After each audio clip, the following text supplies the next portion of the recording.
I think I'll be the DJ here. No fucking auto DJ necessary, but.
An idiot, bro. You're honestly an idiot. Every chance you get, you just go for the shot.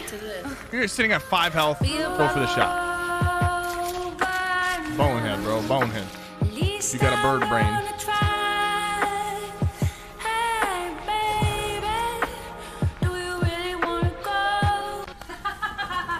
Let's go. So it turns into this whole other shit at the end of the beat. It's so random, right? But it's just crazy how it changes. Let me whisper in your ear, tell you where you want to be. How we're gonna be with me. Straight to this. Be a rock by now. That bothers me. What was I having? How we're gonna be with me. By now. At least I'm gonna hate going uphill here.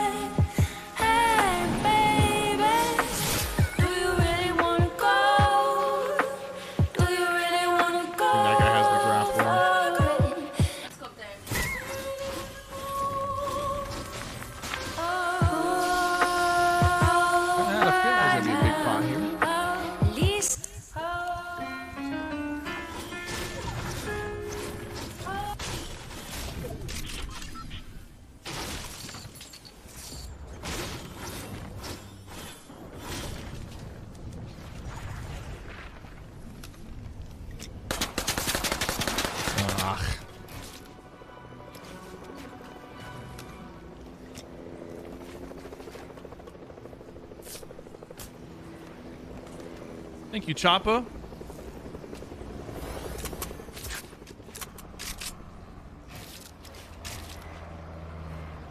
Oh, this guy is kind of threatened by the chopper, bro.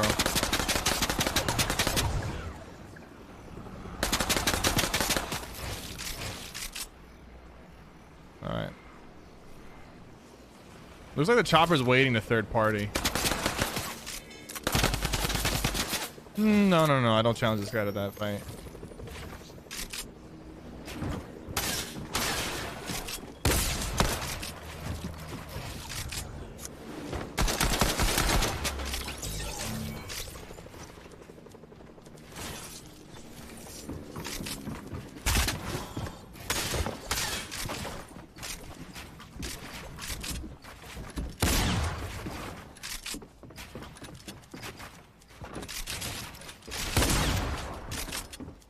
Bro, you don't want the high ground that bad, bro.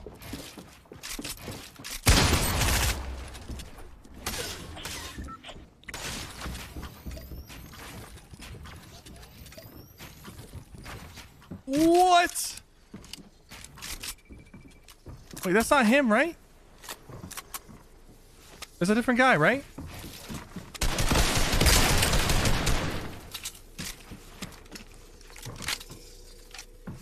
Yeah, I think it's a different guy. I have to kill this guy. There's no way.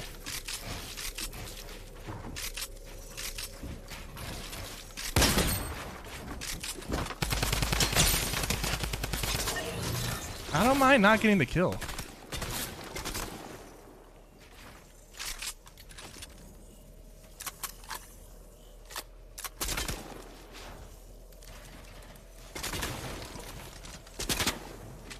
Oh my god, you're a weirdo.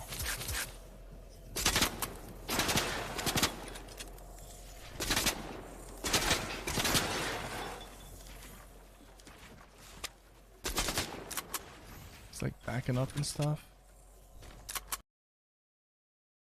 Doing stuff, just kind of low key fucking with them.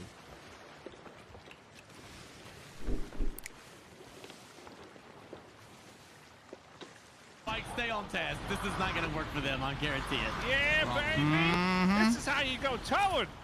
Oh, shit! Damn, this thing's... Oh, fuck! Damn! Woo! It's stupid nonsense. Stay on target. Fucking popping wheelies and shit. But it's gonna work!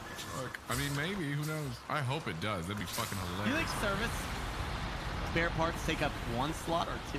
No idea. Have to go. To the right, I'm pretty sure. Yeah. It's got to go to Mountain Bridge. To the right of where I'm at on the map, and then you follow that up. Yeah, I gotta clear all these waypoints. Mountain Bridge. Yeah, the one Oh that's god, how are we gonna No, that's what I'm saying. I don't know if we can get all the way up there. I also think I just made a whoopsie. I have to go this way, right? Yeah, you gotta go to the right. That's alright. We'll turn it. We'll turn I'm it. watching. I'm watching. Dude, when are you ever gonna get stuck with this crane? What are you doing with that? Why'd you take my fucking flatbed? Now, come on, sucker. It's Snow Runner. Well, what are you doing? You have a blank. I'm gonna go get something and try to fix our landslide problem. Yeah, look at that. It just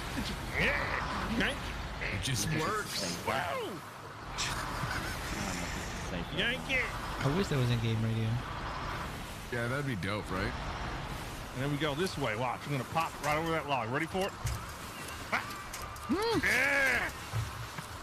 What the hell? Oh, because this turning the wheel fucks up the... I can't flip because of the bed on the back. Look at this. Now this is tight. Get out of your fucking way, you crazy man. That was my son. So I told you I had fun. You're still sailing, bro. Woo! I'll have to get off, boys. Oh, this is stupid. Popping wheelies. Oh, hold up. I know, Chad. I know. What? Oh, I okay. hit a pole and I could have avoided easily, but my logic was I was gonna use the pole to winch, and then I decided against it, and I didn't react fast It's enough. called winch. Yeah, winch. Okay. What's I'm- this? Dirty It's like wench. if you're hurting. Yeah, winch. It makes me wince every time you say wince instead of winch. He's got a point. Ah, shit. Ah, shit. How does he still have a transmission? I have no idea. Video- Ah, shit. This music is perfect right now. as Wait, you what? do I this. got a better idea. What if I watch? I'm gonna try something that might be tedious, but it, it's like oh, shit. I'm definitely gonna need them to help me here. losing his shit, bro.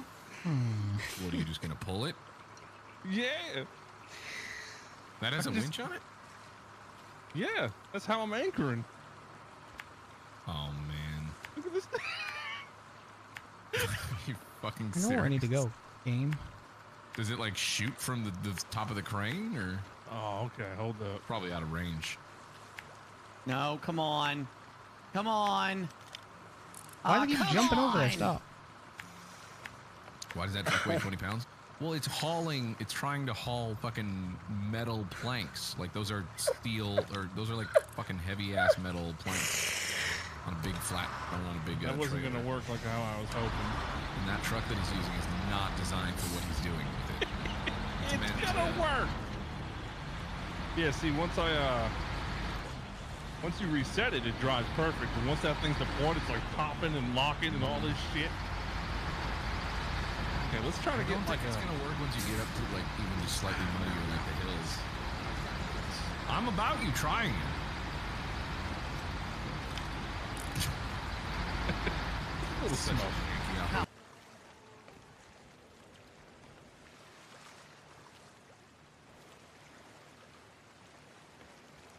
Oh shit. It's a crane truck. See, I just center mass like this. Oh, Have you tried to just attach the trailer? Like hit up on the D-pad and then attach the trailer? Gosh damn pole! Shit! I just center mass like this. Have you tried to just attach the trailer?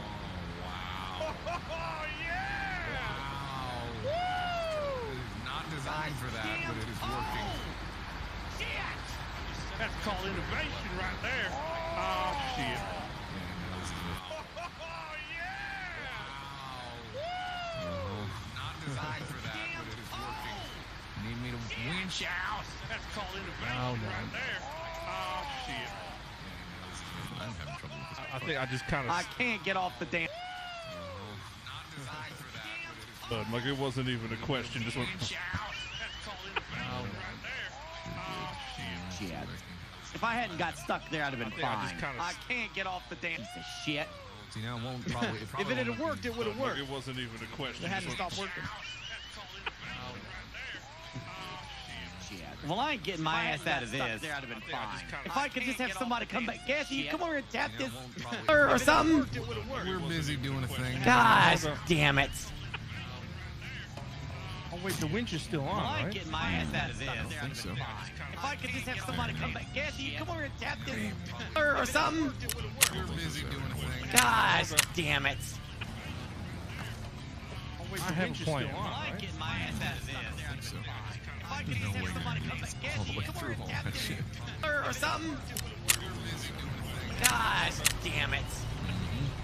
Digging deep. I have a point. Well, I ain't getting my ass out of this. I think so. If I could There's just no way have you're somebody gonna come back, get all the Cassie, way come through over and all tap that this shit. or something. I have. Gosh damn it! Digging deep.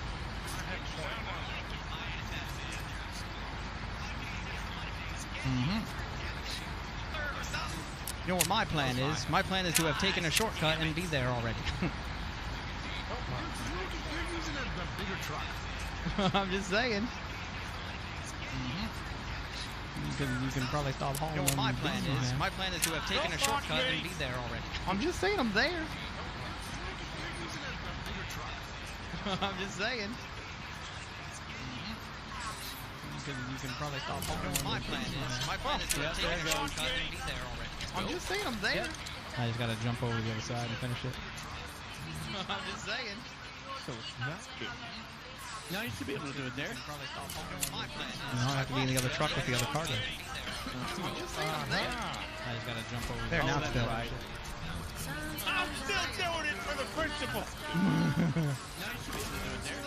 All right. I don't have to be in the other truck with the other cargo. There, now it's still. I'm still doing it for the principal. I'm just trying to get to this warehouse. All right.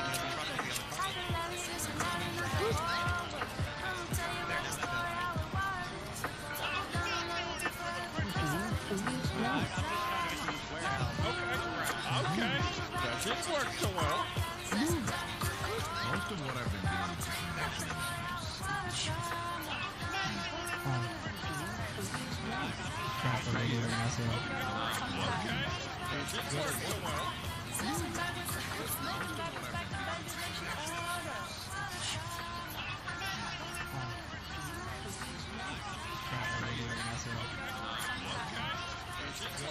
Hot damn, I did it.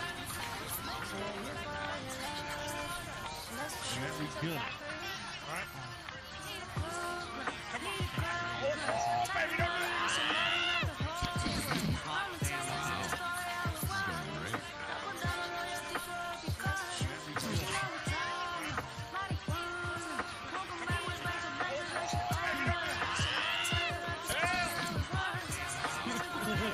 Now I'm gonna leave my other truck out so Cream can use it from now on. Cream. Cream. I'm leaving my default truck out so you can use it from now on. Oh, okay then. Now I'm leaving my other truck out so Cream can use it from now on. Cream. Cream. I'm leaving my default truck out so you can use it from now on. Oh, okay then. This is how those From now on. Cream. Cream.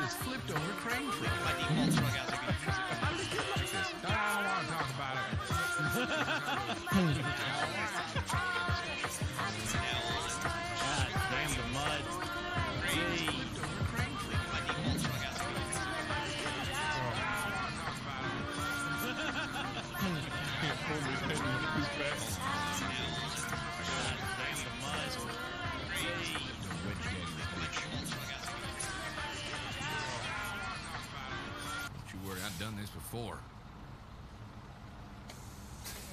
I done did this before. See if I can wedged in here.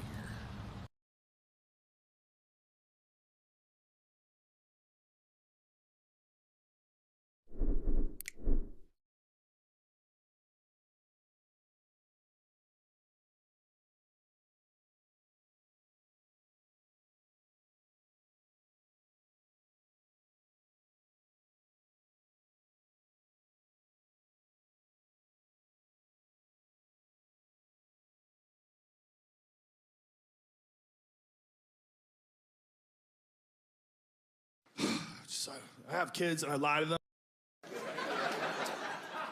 I get high around them too. People say you shouldn't do that, but they don't see it. They say you shouldn't be intoxicated around your children. Well, I'm not. I'm high. I call it elevated. It's a different thing. They don't. The people who have a problem with that, they don't understand what getting high is. Like, they think you're gonna be like to your kid, like, who are you? What do you think? What's the worst thing that can happen if I'm a little high around my kid? They're gonna get extra hugs and daddy's gonna be paranoid about objects. Oh, look out. Don't go there. That's it. Plus, I have cool conversations. I have a 6-year-old daughter, man. There's not a lot a 48-year-old man and a 6-year-old girl have in common, other than the fact she's my daughter. And so our conversations are normally pretty boring. But when I'm high, I'm like, you call that thing your baby, your doll, you call it your baby, but you know it's not a baby, right? Yeah, I know it's not a baby. Do you call it a baby because you're the youngest and you like having someone who is responsible for you? Maybe. Okay, that's cool. That's cool. Give me a hug. I love you. Mwah. It's weird, man. It's weird raising little people. There's some things that I didn't expect. One of the things I didn't expect is you have to lie to them. Like, you don't have to lie to them about a lot of things, but you have to lie to them about Santa Claus. It's just one of those things, man, because it's like a community. You have to think about what your kid's gonna tell other kids. Because when it comes to Santa Claus, you don't want your kid to be one of two things. You don't want your kid to be the first kid that tells everyone that Santa Claus is bullshit, because that kid's an asshole. But you don't want your kid to be the last kid that figures out that Santa Claus is bullshit, because that kid's a moron. So you got a little bit of, you're like, oh no, when do we do this? When do we do this? And no one knows when to do it. You just let the kids figure it out, and then they're like, Dad, what the fuck? They're like, oh, I missed the boat. Nobody knows when to do it. Nobody can be honest about it. They have little meetings and shit, and I'm like, when do we tell them? This lady goes, when they're 11. They're gonna be fucking by then. I told her it was funny. She didn't believe me. I'm like, oh, I'm sorry, I'm off by a year. That's not as funny, but I didn't mean it. It's this thing, they wanna keep the kids in the dark, and they wanna pretend they're the only one that's teaching the kid. This is a weird thing that people do. Like, I teach my kids, man. I teach my kids. When you see them. But unless you're some freak who homeschools your children in the forest, your kids are gonna go to school. And they're gonna go to school and they're gonna be in a class of 50 other kids, and the teacher only makes $20 a year, and she's thinking about dick. That's all she's thinking about. She's thinking about getting stuffed. She's a young, fertile woman who loves kids. And she's writing on that chalkboard, and the kids all huddle up and share information. Like, yeah, what'd your dad tell you? Your dad tell you that? Yeah? My dad says Santa Claus is fucking bullshit. Okay? You ever go near a chimney? It's that big. What the fuck? Teacher's coming. Play with blocks. Act stupid. How does this work? They play dumb. They're like little prisoners trying to figure their way out. They make little paper mache heads and pretend they're napping. They're little humans. They want to run shit, and they're trying to, who is these people telling us what to do? Are they being straight with us, man? What the fuck is going on? I knew the day my daughter knew that Santa Claus is bullshit. She came home, stared me down. She's like mad dogging me. She took her book bag, just goes, tss. Walked right up to the chimney, looking at me.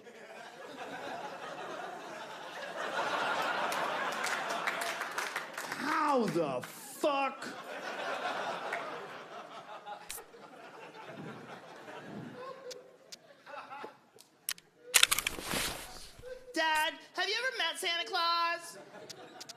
No, honey, I've never met him.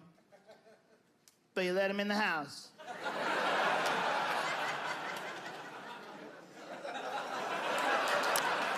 And this is a moment, it was a moment where a 7-year-old has you at checkmate. You're like, oh, shit. I don't know whether to high-five her or to keep lying. You know, you want to go, yeah, you got me, you got me, you got me. That's bullshit. No, the Big Bang's real, but this is bullshit. Big Bang sounds even less real.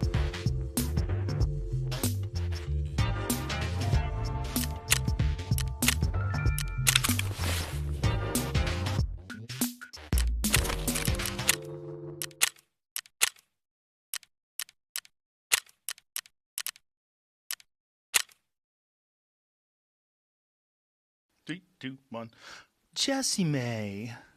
Rogan. Good to see you. Joseph. Do people call you Joseph? My mom does. Oh, that's sweet. Yeah.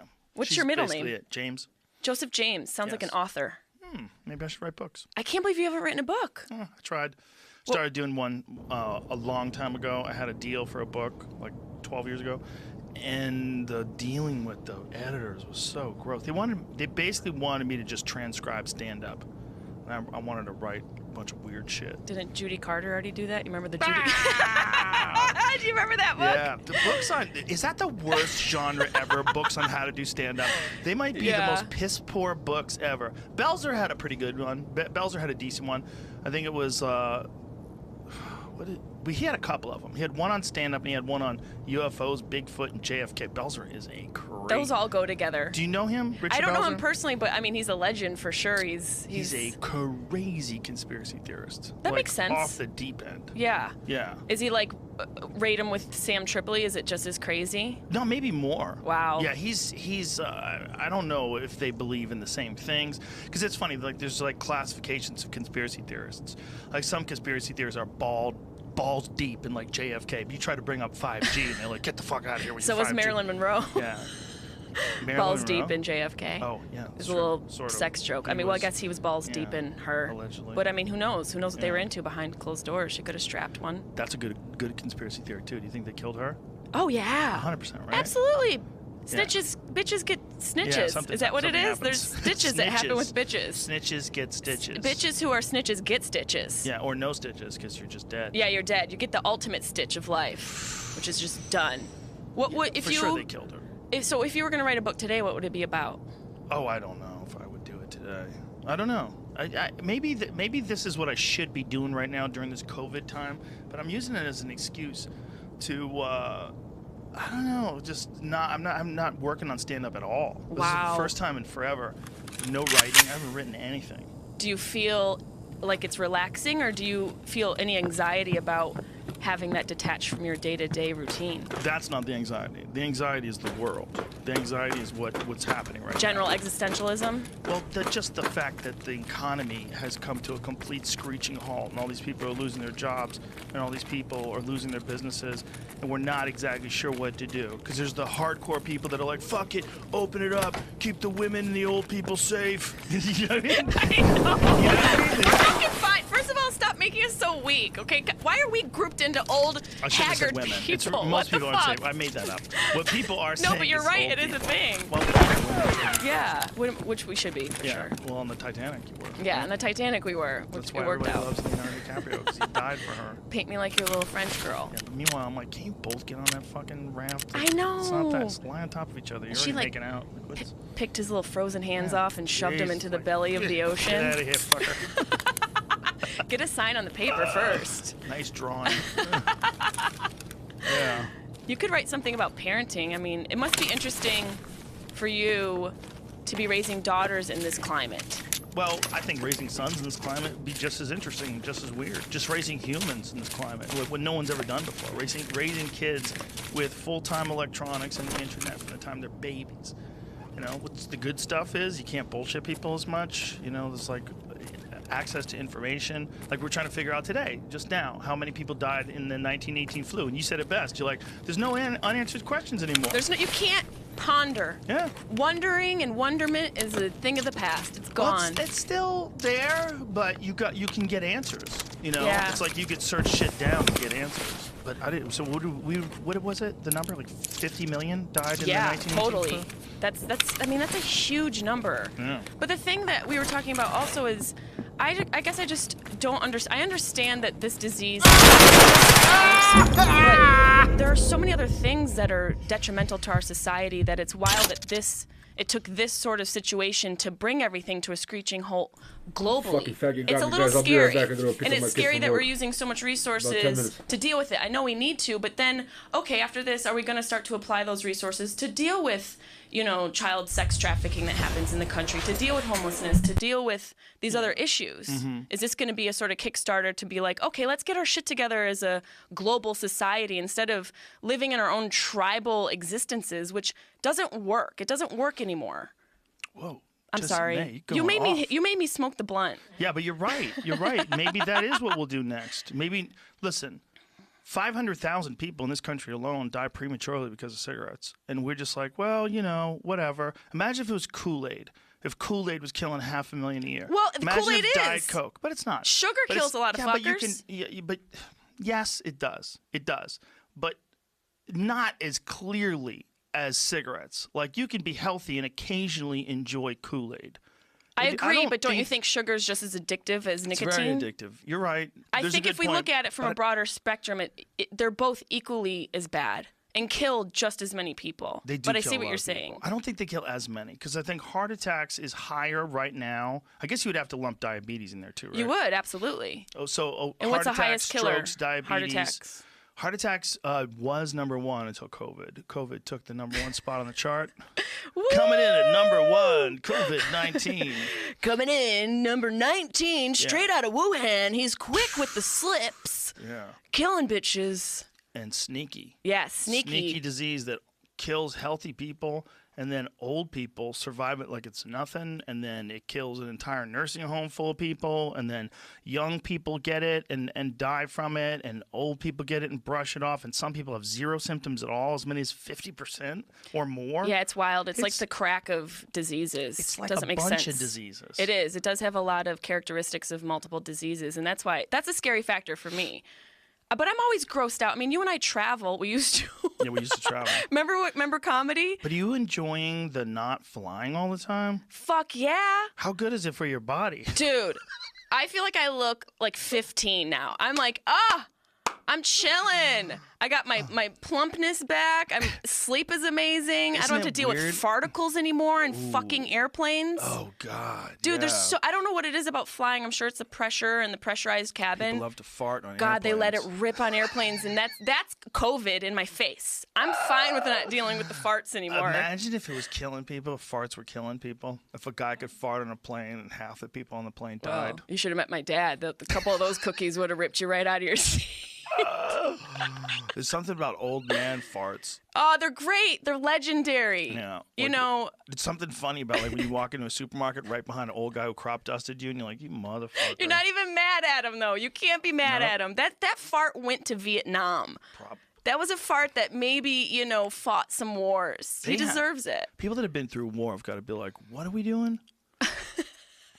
You know what I mean? Like if you've been through war and then everyone shut the disease down, people are coughing. Wait. This is what we're worried about? Obviously, it's a terrible disease. I'm making light of it.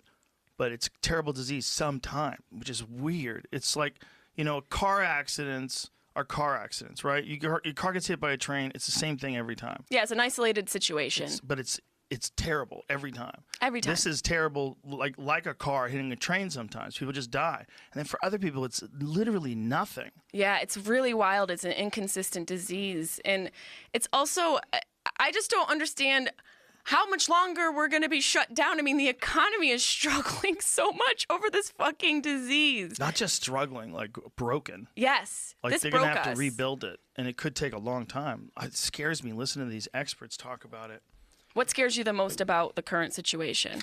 Well, it's always going to be a new disease and loss of life. That's number one, right? So number one is we're all scared because this disease is super infectious. It's just running through like old folks' homes. There was one old folks' home, I believe they said 70 people died in this one old folks' home. And that's terrible on another level because those people can't bury their family the way they need to or want to. The grieving process is interrupted by the protocol. Yeah, you can't even visit them in the hospital. Yeah, that's really brutal. And that for that fact, it makes me really sad for families that are losing loved ones like that, older people. That's why it's so crazy. It's almost like, and this is a ridiculous way to put it, but I'm going to do it anyway. Do it. If you were if this country was attacked by an invasion of demons, and they were all interconnected. We did. It was the Kardashians. It already happened. It was a fucking genocide for women. It already happened. Sorry. Continue. You're making a good point. But that's what it would be like. It's like some people don't even get haunted. Yeah. Some people just get a little bit of a demon, and then some people get the full wrath of Satan himself. That's a good point. I was reading about this guy who was on an incubator for more than 30 days. And it was a terrifying account of it was in Massachusetts, of all these different ways they were doing, different methods they were doing to try to revive this guy.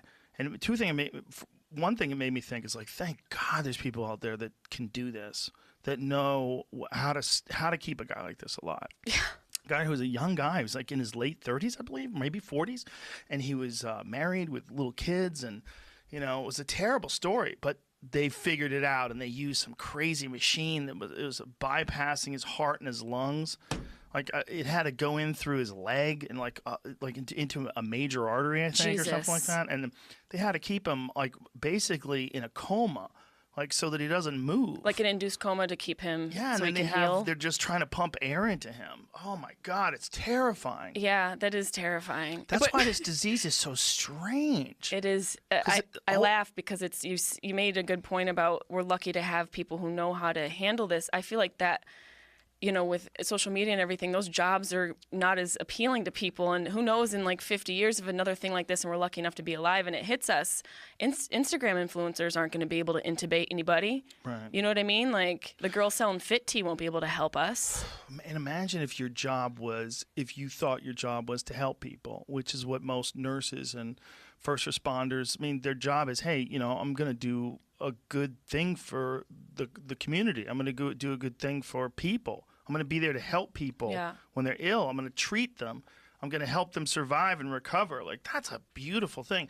But to go from that to all of a sudden you're on the front line of this infectious virus war, and you could get bit. You could get bit, and there's not enough PPE in all these places, and it's really scary. That's the scariest part. We don't even have the fucking equipment for these people. How is that possible? They have more equipment now than they ever had before, but they just never saw this coming. And, there was a pandemic department, apparently. And what do we know about that? It was canceled during the Trump administration? They canceled the pandemic? I believe, what I read, what I read was that there was a team in place at the transition that since that time, which would have been 3 years ago by now, those people are no longer at the jobs that they had. So they would have probably had other positions, maybe in the White House or other places. But does the actual position exist anymore? From what I read, no. Or I don't even know if it was an actual position. I think it was a team of people. It's hard to not think about conspiracy when you hear that team was just shut down. And that department was just shut down, and then this happens. I'm not a big conspiracy theorist, but I understand where people might go, wait a minute. Hold on. I know what you're saying. I know what you're saying. Yeah, I don't think it's a conspiracy. I think it's incompetence. I think, there's been scientists for years, even Bill Gates. Bill Gates I think it was 2015, a very famous, was it 2015, did that TED Talk? Oh, yeah, that TED Talk about saying how it wasn't going to be like war. It was going to be about a microscopic war. Yeah. Yeah. Which is what we're at right now. I've heard this from so many independent sources. I think that's exactly what it is, really. I think they just didn't see it coming, and it's just incompetence. They didn't treat it with the respect that it deserved because it's not in their face. Yeah. Right? If you're a person deciding what to spend money on, and you're running something like the United States of America, there's just some fucking wacky decisions you have to make, And someone, whoever it was, made the call that we don't need that. I don't even know if that's true. Maybe the money was diverted, or it was diverted into some sort of another program or something. But they just didn't see it coming. That's I all. guess it would be hard to see something like this coming, and it's like preparing for the thing that you can't imagine would be hard to prepare for. Yeah. And it's going to be an interesting thing because, like, for our ability to look back at ancient civilizations, it's a little difficult because of the lack of technology available then to record incidents happening. Right. But for us right now, this is all being recorded, and maybe there'll be a differentiation in the advancements with technology. But I wonder what future generations are going to know and decipher from this situation that we're in right now. Like, didn't they see that coming? You know, that sort of situation where they're like, how did they not see this happening? How do they not know this was going to happen? Well, because we have a really weird inability to pay attention to anything that doesn't affect us immediately. Yeah, So that's how strange. It is, it's very strange. But it's a characteristic of human beings that's probably got some sort of evolutionary benefit. Like, concentrate on what you're concentrating on. Don't see the big picture, because if you see the big picture, you're going to go, why am I even bothering? I'm a finite life form on a planet with a dying star floating through infinity, trying not to get eaten. Yeah, you're absolutely Fuck. right. It's a survival mechanism. There's something about it, like, your brain has too much ability to comprehend. And if you comprehend everything, just the nature of life itself, the fact that your body is this ecosystem with all this different stuff inside you, but because you collectively, like, however they influence you, however your microbiome influences you, collectively are you, and you know that. You just assume that there's one. But meanwhile, it's this crazy fucking world. It is. In It's your all body, on interconnected. your body. It's all interconnected. Do you ever talk to your cells? No, do you? Is that weird? Do you talk to your cells? I do. I say that, like, in a sense of, I thank my existence and my being for taking care of me. Like, I express gratitude to myself on a microscopic level, on a molecular level. Like talking to plants and I makes them talk to my grow. plants. Yeah. They say that that's real, right? Like, if you play plants music, they actually grow Yeah. better. I wonder if there's plants that like Cardi B. Am I just or if making it's up? all just like. Is that real? No, it's real. Yeah. But was there a study on that? Absolutely.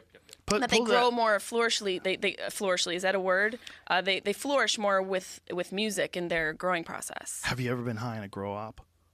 I don't even know what you just said to me. High in a grow op, like a grow op where they're growing yeah, no. weed, walking through weed high. Oh, actually, yes, I take it back. My partner's grow up. I was inside a little bit stoned. It feels nice. Yes. One of the earliest studies of the effect of music on plants was conducted in 1962 by Dr. T.C. Singh, head of botany at Animalia University. He exposed balsam plants to classical music and found that their growth rate increased by 20% compared to a control group, along with 72% increase in biomass. Wow. 72% increase in biomass from playing music. But even at 20%, that's a huge, huge number.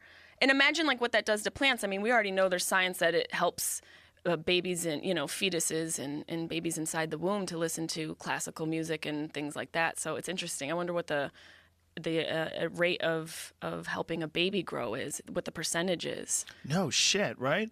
I wonder if you could play Beethoven for your kid when it's like a tiny little baby who's in the crib. What if it increases its intelligence? I wonder if it would. Do you think it would?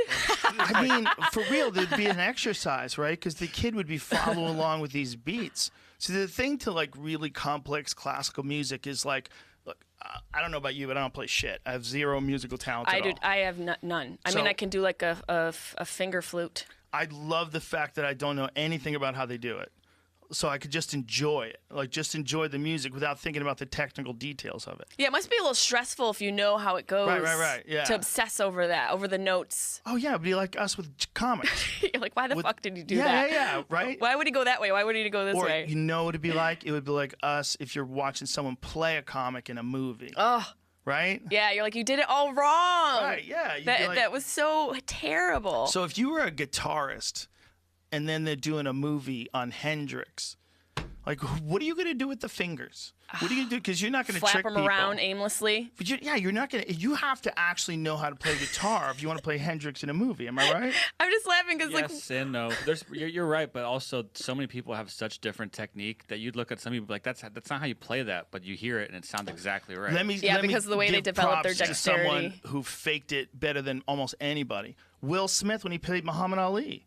I want to say faked it. Right. I would say acted his ass off. Impersonated. Became like a boxer. Like, I've seen so many fights. When someone moves, you go, ah, come on with that. Oh, you're talking about the actual choreography of his movement. His movement. See, I never saw that movie, but I know it was a good one. I thought you were going to say, like, because we're talking about music, like Jamie Foxx with Ray, but I don't know. Oh, he's fantastic. Yeah. That guy can do anything. I know Jamie Foxx is amazing. Weirdly talented. Yeah, he is. If you listen to his voice, you're like, whoa, you can do that too? Yeah. He is a very, very talented dude. Very funny. He did the cello thing too, though. Like he made it seem like he would learn. Maybe he did, but a master cello player in that movie with Robert Downey Jr. Yeah, that's right. The guy was like homeless. Yeah, I can't remember the name of it. What was the name? We can Google it, Jamie. Yeah, but see, he can really do that. Like, it's not like if someone asked me to play a guitarist, I don't know what you're supposed to do with your hand. It's going to be like... I don't know what to do with my hand. You ever see a movie where you could tell someone doesn't really smoke and they're smoking cigarettes in a movie? Yeah. But it just looks so unnatural awkward in their hand. Yeah. I've heard actors talk about that too. Like, they'll actually... If their character smokes cigarettes, they'll actually smoke cigarettes so that they can get comfortable with the fact they have a cigarette. And even then, they feel like a fake. Well, I think because so much of our mechanism is dependent upon our personality type, you know? It's not necessarily everyone smokes a certain way. It's just like, how do you stand? Like, where are you? Are you leaning? Or how do you eat, you know? Do you have bad posture? It's going to affect the way you do things. There's a thing that you can see in someone that's doing something awkward. There's a weird thing if they're not really good at it. And it's like I play pool. And when you watch someone play pool in a movie and he's supposed to be an amazing pool player, you're like, bitch, get the fuck out of here. This guy's doing everything wrong. Like, everything's all clunky. And like, that guy can't play. Do you like that Martin Scorsese you can see it movie? In seconds. Which one? The Hustler?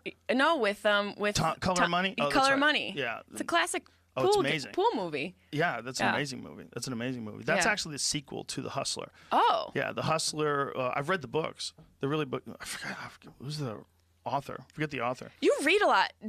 When did you have time before? Anymore. Mostly what I do is listen to books on tape. Is that considered reading? I mean, you must. Good question. Donnell Rawlings says no. Donnell said no. He's such a hater. You listen, and you say you read.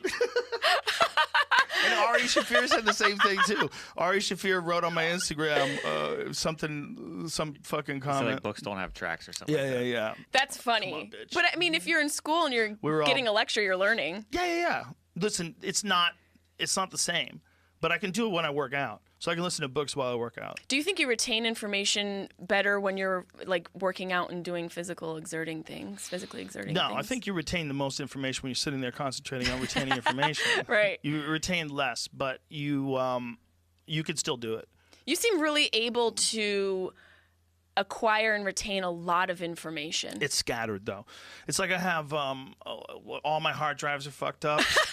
Are you running on an old Dell processor? Yeah, I have a chimpanzee's brain, right? Chimpanzee. I'm supposed to have, like a few categories of things that I concentrate on. That's what my brain's designed for. But I've taken it like if you try and put a big engine in a Volkswagen Bug, I'm just cramming information instead of horsepower. I'm trying to cram information in this chimp brain. Do you get headaches from it? Every day. No, I'm lucky I don't get headaches. I've had friends that have had migraines, and it seems like probably one of the most disturbing things you can experience. Yeah, there's so many other physical symptoms that are associated with migraines that just... The migraine itself, everything else seems so much worse. I've had friends that say it's like literally like their head's in a vice. And it'll last for an hour. Yeah, that's brutal. Do you have any like physical issues? I know you have like a joint issue or a bad knee or something. I've always got something wrong. From fighting? Yeah, there's always something wrong. Is there anything congenital? No, nothing. No, everything was just from use and abuse. But like I'm 52, and for most guys that are 52 that still get involved in jiu-jitsu, they've got a bunch of surgeries. Most guys have like back surgery or shoulder surgery or knee surgery. Almost every guy that I know that gets into like his 40s and 50s from jiu-jitsu. It must be like, is it like a midlife crisis choice where you're just like, I gotta try this thing and challenge myself. I'm a man. I gotta get in the ring. You could use it that way, but it's more like a life challenge. The way I look at it, it's like a really difficult thing to do. And in doing really difficult things, it increases your capacity to do other things. And it also occupies your mind with real drama. It's really dangerous. What do you mean by really real dangerous. drama? It's really dangerous. I mean, it's not dangerous in the fact that you're going to get hurt. You might get hurt, but it's most of the time when you train, you don't. But I mean, it's dangerous in that this guy's trying to kill you. He will tap you out. You'll tap. and you'll give up and then you go again. You're not going to die. You're not going to get hurt. But the reality is he could have killed you. If somebody gets you in an armbar, they're going to break your fucking arm. If they get you in a triangle, they're going to put you to sleep and strangle you to death. Are you flirting? That's... That sounds great. My point, Jesse, man, is that when you do that, it makes other things easier. It I makes get it. other things seem trivial. Yeah. The people that get good at jiu-jitsu, men and women, they have a tolerance for the hardships of life that's built into them from training sessions that other people don't have. When you're a woman, you're constantly grappling with this other bitches is trying to kill you.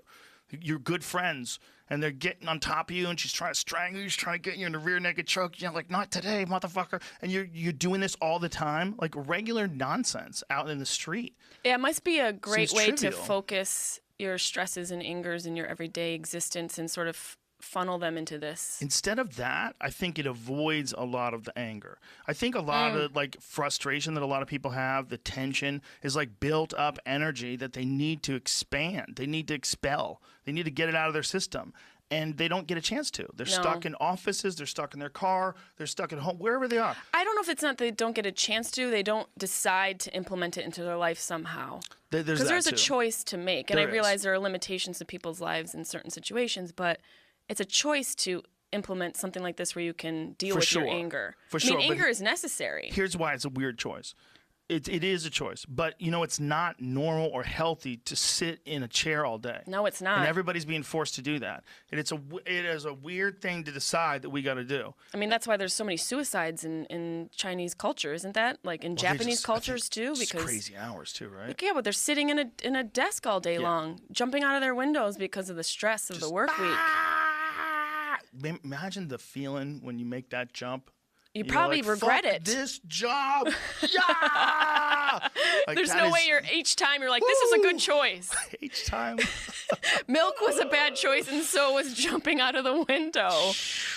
Boy, that's a crazy way to go. It is. But how crazy is that Foxconn place where they make the iPhones? They had to put nets around it because so many people were jumping. I mean, at least they're evolving, you know? Would it be fun if they put a trampoline and then you can just kind of jump around and deal with your emotions and that? You're like, oh, I guess it was a good thing that I didn't do it, that I didn't die. They have dorms there and everything. Like, why can't we make an American cell phone? Is that impossible? Or No, would it's we have not. to pollute everything? Like, this is the thing that's like, no bullshit. Like, no bullshit. I don't know why everything gets made over there other than cheap labor. That's why it is. But the other question could be, is it also because they don't have the same environmental concerns?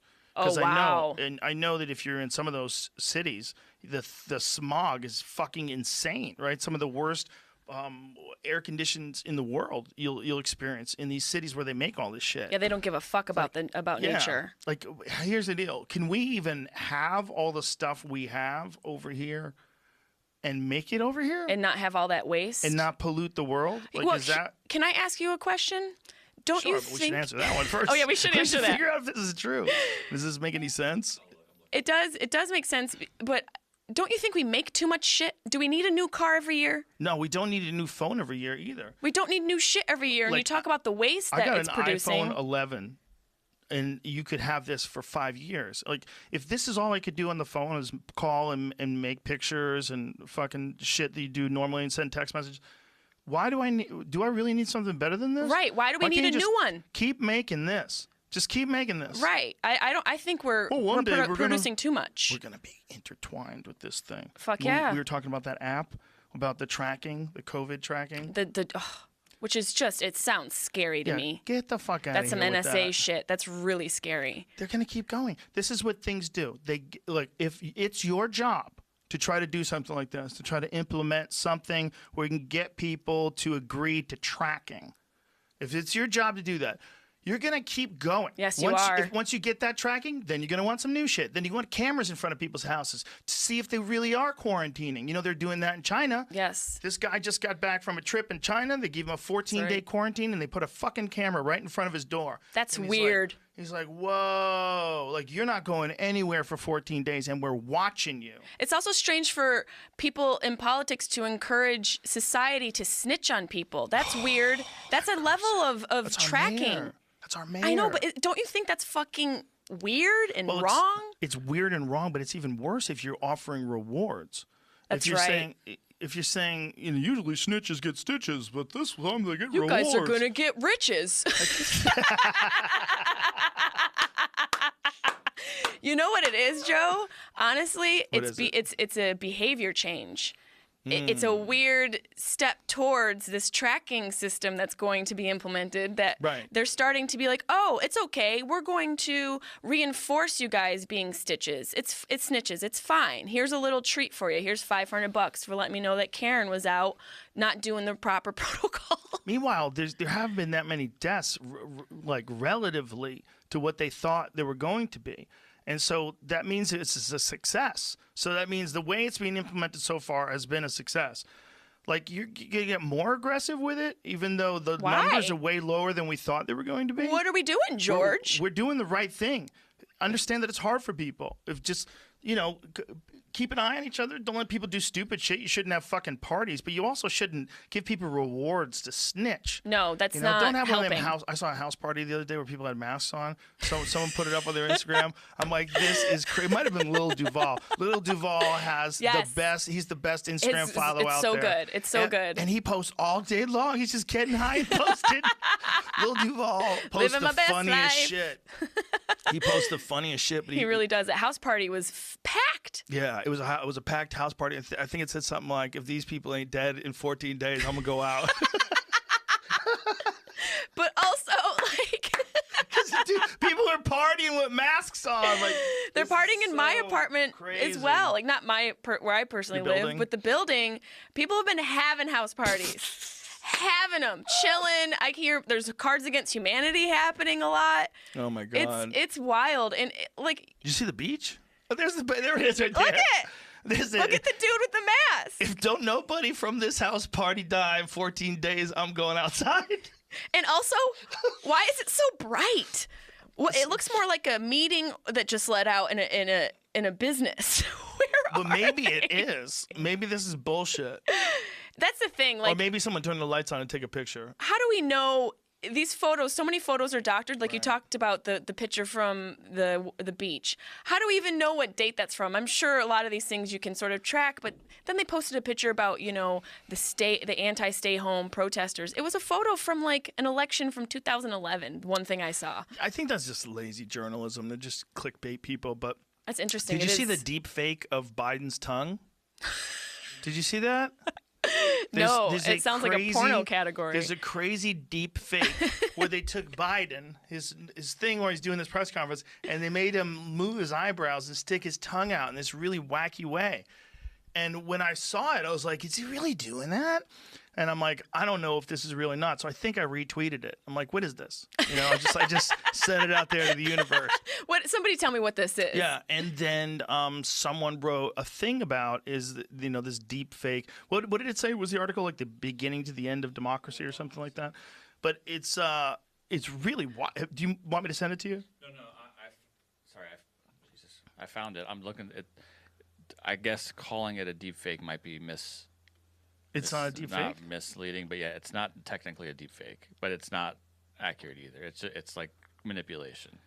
But he didn't really open his tongue like that, right? I think that what this is saying is that he opened his tongue like that, but there's some app you can use to do the rest of the manipulation. He opened his tongue like a normal open. That's what Can you show Jesse May? May? I was trying to read through it so I could explain it at the same time. Jesse May doesn't know what we're talking about. You need to see it. Yeah. There's you need a picture like that. I can't. Here's the picture. That's a real picture? I think this Why picture did he do was that? real. That looks like every housewife in Bel Air, by the way. Yeah, His by face. the time they hit 70. Yeah, they're hanging on to This it. article's on Vice where it says it's not everything is a deep fake. For the love of God, not everything is a deep fake. What a great title for an article. This is what Sloppy Joe is trending. See, I think it actually got taken down off Twitter now. Oh. So Trump retweeted that? Did he retweet? Trump yesterday See if you can find retweeted it, his guys. own tweet. I know. Where are we? Like, what is life right now? See, what people want from him is for him to be like his fans. They want him to be this boss guy that doesn't make dumb mistakes. I mean, but like if you say something stupid, that's one thing. But if you say something stupid and then try to pretend you didn't say something stupid, now you've doubled down. Are you talking about when he told everybody to boof bleach? Oh yeah, well he said maybe there was a way to use disinfectant. Now here's what's interesting. It's clearly not. He's not being sarcastic, but then he said he was saying it's sarcastic just to your reporters. Like he's so embattled with the reporters. It's like I've never seen anything like it. He's embattled with his ego. His ego is the first thing he's embattled with, and anytime that's threatened, he can't. He focuses on that. He's so focused on his sensitive ego that everything else falls to the wayside. Like just running the country, he's like, I'm busy tweeting my haters right now. I'm busy tweeting trolls for hours.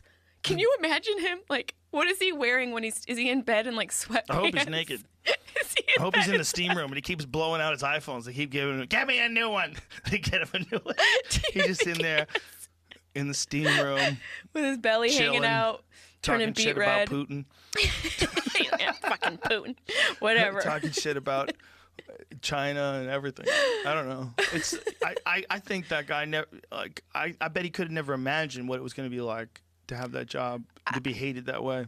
No, I think he wasn't able to put himself in a category of ever being hated. But that seems to be his biggest downfall and his biggest insecurity is what people think of him. Well, when you're living in conflict, right? So he's in this constant conflict with the press and the reporters when he gives those speeches.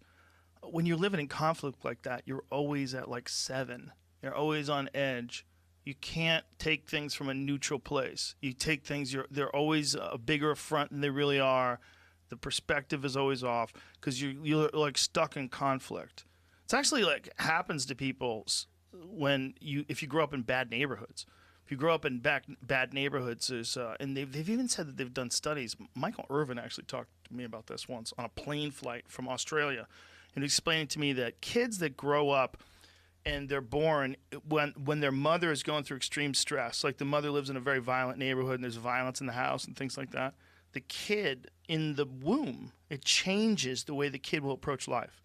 That's what I was saying to you before. I was wondering, like living in a stressful environment having an effect on the development of the child. I'm sure it will, but I mean, this is literally like changing the wiring in the brain while she's pregnant with him. Right. Like it's happening because of the outside world. It's like changing the baby, changing the behavior, make it apparently a much quicker ability to react or instinct to react. Like constant survival, on edge. Being on edge. I think that's definitely also consistent with having a rough childhood or a traumatic experience. I definitely went through that, experiencing things as a girl that made me reactive to men until I learned how to narrow it down to this one instance and deal with it. It's interesting how you're able to overcome trauma with therapy and behavioral changes. But I think it comes down to that, having traumatic things will always sort of will always sort of dictate how you react to things. Sure. Trauma drives the ship for so long until you deal with it and have some sort of therapy. And even then, sometimes it's difficult to overcome your instinctual response, which is based off of that sort of, that experience of stress influencing how you react. You know what you were talking about earlier? We were talking about what kind of an effect is this disease going to have on people? Yeah. Well, I'm hoping that it's going to have an effect on shifting in a way where we understand how good we had it and how recent this is that people have had it good. I think one of the reasons why we're so quick to react to things, like why a child in the womb would be quick to react and more tend to be more violent or react quicker to violence. Or be defensive. Because it needed it for survival. Yeah, it's up survival. Until about 400 or 500 years ago, everything was a bloodbath. Fuck yeah. I mean, we've had it good. Year? Yeah, we've had it real fucking so good. Fucking real good. Fucking good. I mean, we have all of our needs are instantly met, and then because of that, our needs grow because we need more. This iPhone 11 isn't good enough. I need an iPhone 24. We also find more things to complain about. We find more things to be bitter about, but less things to be thankful of. I think, if anything, I hope that when we come back from this, other than the fact that I hope people get their lives in order, is I hope that we get this understanding of how temporary all of this really is. Yeah. And how we just thought because it existed, because it had always been here, it always will be here. Like, shit, this is fragile. This is fragile, like the Great Barrier Reef, which we fucking killed with hairspray. We killed it with hairspray. That shit's fishing line and hairspray and suntan lotion. It's like, fuck you. We haven't put enough effort into educating ourselves about the things we're consuming, the products we're buying, and the people we're surrounding ourselves with. We sort of had this reckless, abandoned approach to existence, and I agree with what you're saying. I think, hopefully, I thought about this yesterday when I was high on a walk yesterday with my dogs. Oh, shit. Where I hope, and one thing that I've gotten from this is a humility about existence, a humility about being a human and all of the things that we get in just this society, but also in everyday life. Our needs have exceeded what we really need to exist. And our wants are beyond what we really need on a day-to-day basis. It's greedy. It's so fucking greedy, and it's not serving the community. It's a trick too. You're tricked into working harder and wanting more, and it's just working it's hard a trap. for some dude you don't know, that like cliche thing where you're making money. Job you hate. To get in a car to drive to a house you can't afford, to be in a marriage that you haven't put any effort into, and to put the TV on, to put the food that's not good for you in your belly, and rinse and repeat. The dog's a cunt. The dog's a cunt. Goldfish dead. The dog's not the cunt. Usually it's a spouse. The dog's the saving grace. Sometimes you can get a fucking rescue dog that's a little bit of a cunt. Yeah, but you can change that with behavioral training. It's the same thing as people. You get rescue people. Yeah, but you can't talk to them. Dogs are like, it takes too much time. Yeah, it does take a lot of time to train them. Oh. But it is possible. When they're puppies, it's easy. It is easy when they're puppies. You can start from the behavioral, from the ground zero with their behavior. But I know you're a big dog freak, though. You must have had like 1 or 2 dogs you've adopted. You're like, oh, Jesus, what kind of project did I take on? Yeah, it definitely has been I have one, my pit bull, my pit boxer mix. He's been a journey. I've had him for like 9 years, and when I got him in Brooklyn in this shelter, and it was like a bully breed shelter, pits and Dobermans and German Shepherds and all the dogs that people are kind of scared of. And there was like 3 rows of cages that wrapped around this room, and they were all stacked on top of each other. And I just put my hand up against each cage just to see how the dog would react in this stressful, talking about being inside of a baby being in a womb while the mother's stressful. This is a similar scenario where these dogs are in this room and it's stressful and they're all barking. So I just put my hand outside of each one just to see their reactions. And Carlin was the only one who, when I put my hand in front of his cage, he didn't meet me with aggression. He turned around and showed me his butt and he let me scratch it. I'm like, this is my dude right here. But to that point, the dog's behavior, I'm sure you know this, in a shelter is not reflective upon how his behavior will be. Of course. Or what the female dogs will be. So it took years of training, 6 years, so much money. Here's a good question for you. Why is it so fucked up? Why do we feel so bad about that happening to dogs, but we don't feel that same way about it happening to people? I think people do, but it's also about like your personal experience. And maybe some people don't feel like they have the means or resources or the ability to start to help those other areas. You know what I mean? Like maybe they don't know how to begin to help, like we were talking about before, causes that deal with child sex trafficking, or they don't know how to start, where do they start to help homeless people and things like that. I think the dog situation's an easier step to feeling like you're contributing a little bit. I know for me, like that whole thing changed because, feeling like I wanted to help and give back more and finding purpose. I think it's important in life to find purpose, and maybe that's one of the things that you're talking about. Like after my dad passed away, I felt like I wanted to have more purpose because it made me realize the value of life and what this is all about. And it's not about what can I get, it's what can I give. And so I did research into Alzheimer's and did research into how could I become an advocate and ways that I could inspire and help other people that are dealing with the disease. And it's really a statement on turning pain into purpose. And I think that people who get dogs, maybe they don't have a big enough purpose yet. Does that answer the question? Well, did I go too deep? Maybe you just like dogs. I love dogs. Yeah. It doesn't have to be so crazy. Well, I know you like to go into the darkness. The darkness. Yeah. Yeah, no, there's dogs are like little love dispensers. They're great. They're pure love. Yeah. They only function on love and immediate, gratitude. They just want to lick your face. I mean, my dog crapped in my carpet last night, but that's okay. I'm not taking it personally. The problem with dogs, I mean, the pound dogs at least, is that sometimes, they're in for too long or they're just habituated to it. It's just they're scared. They went there because they were abused. It takes a lot of effort. But isn't it crazy that we don't think the same way about people? It is. It's fucked up. People that are in prison for stealing something, we're like, fuck them, keep them in the cage. Like, there's something about, like, how many people really should be in prison? How many people really, really should be in prison? A fraction of what we have. Yeah. There's people in there that don't deserve it, and it's definitely a systemic issue for sure. And it's almost like a caste issue when it comes to like how much money you have. It's definitely like a financial issue too. Right. How about nonviolent drug offenders? Right. Think about that. Nonviolent drug offenders. What do? They take them, lock them in a cage. But if you're an opiate distributor, if you're a rapist. No, I'm saying if you're like a pill company like OxyContin, what you do, you just get money. Yeah. You just get money. You kill how many million people die every year from OxyContins? I mean, what is the worldwide opiate death? Like, is it 100,000? Is it over 100,000? In this country, I don't think it's quite 100,000 a year. 75,000? It's a fraction of cigarettes, which is really crazy.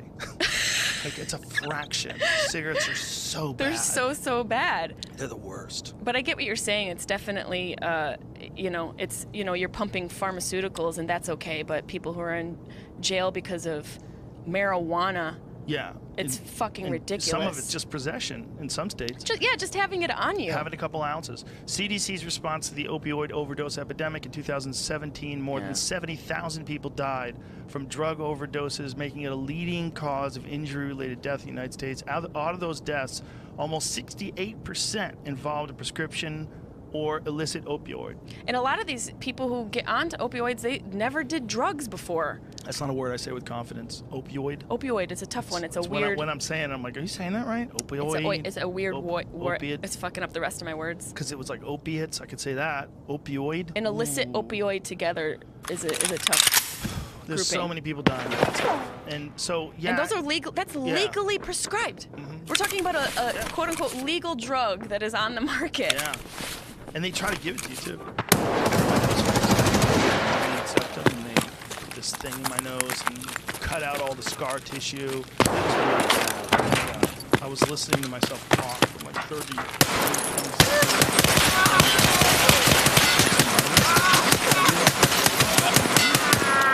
It was useless. I had like 1/4 of one nostril that I could get air out of. The rest was all smashed up. So they fixed it, but it really didn't hurt. And I'm not trying to be a tough guy. It really didn't hurt. It just didn't hurt. Like after it was over, it was like, yeah, my nose is a little numb, but I'm not like, I'm in pain. It's like, it certainly hurts. But it's not like I need a drug. And the guy offered me 2 different kinds of pills. Vicodin and Percocet, or one of those fucking things. One of them was hardcore, whichever one it was. I was like, Jesus, man. Don't they get, they used to get perks for prescribing. They would get perks for how much they prescribe out to people. It must be. And there's that whole pain management system that was implemented into our hospitals is also based off of, being able to prescribe opioids. And companies were giving kickbacks to hospitals based off of their level of pain. Like if you had higher pain, you would get money because that would equal dollars on the pharmaceutical side of you prescribing the drug. Really? Yeah. I mean, I read an article. As long as you got a citation. As long you can pull that article yeah. up. Yeah. Allegedly, but I did read that. God, it's crazy. The doctor didn't. I mean, he was like trying to. Wasn't just encouraging me. He was pushing these things. He's like, I'm gonna need this. And I was like, man, everybody told me, like, oh my God, it's the worst thing ever. And apparently, it used to be that they would pack your nose up with gauze, and then when they pulled the gauze out, it was like a week or so. It was like really painful. But now they don't even do that. They have like these nose tampons, and they just slide right into place, and they come out after a week or whatever the fuck it was, where I had to keep it in my nose to keep everything open after the surgery. But it was nothing. This guy was like, you need pills. You need. I'm like, I'm telling you, it's nothing. Like, it was over. It was like, it doesn't feel good, but it's not. It doesn't hurt. Was he trying to Michael Jackson you? Was this? I just think they do that with everybody. They don't want to hear you bullshit about pain. It gets you in and out. They don't want to hear you whine either. It's a drive-through. Doctor, my knee is killing me. What to do? Take those pills I gave you, stupid. I feel like a lot of the medical. Let me rephrase that. There are some medical professionals, because I do think that it's an amazing profession, like you said earlier. How lucky we are to have these people who want to help people as a profession. Yes. But there are doctors who are lazy, and there are doctors who aren't furthering their education. It's like they go to college, and then they become a doctor, and they get that stamp and that label, and then that's it. They don't continually evolve. Information is evolving every day. I mean, look at this COVID crisis. Something new is coming about every single day. Yeah. And it was really apparent when my mother, she was sick. She had an issue with her heart, and she went into the doctor. And then immediately the doctor wants to put her on a bunch of medication. Not once did the doctor ask her about her exercise. Not once did the doctor ask about how she eats and what her history was with nutrition. Didn't even offer like an alternate way for her to eat to sort of build her heart strength from within. Just put her right on medication. And to me, that's a big issue with our medical professionals these days, and they're just lazy. Well, it might be a little bit of that, but also it's like that you can do. You can get a person on medication, but trying to get a person to get their shit together is fucking way too hard. It is way too hard. Especially if someone's coming to you with like health issues. You can look at them and go, hey man, you gotta get your shit together. You're gonna fucking die. Stop eating Twinkies. Stop drinking soda all day. Come on. I would rather that. But you can't do that. They're not gonna. First of all, they probably won't listen. They'll get mad at you. They'll say you're fat shaming them. You can't tell someone that they have to get their shit together and then boom, they get their shit together. It's like a long process. And they have to be fully on board.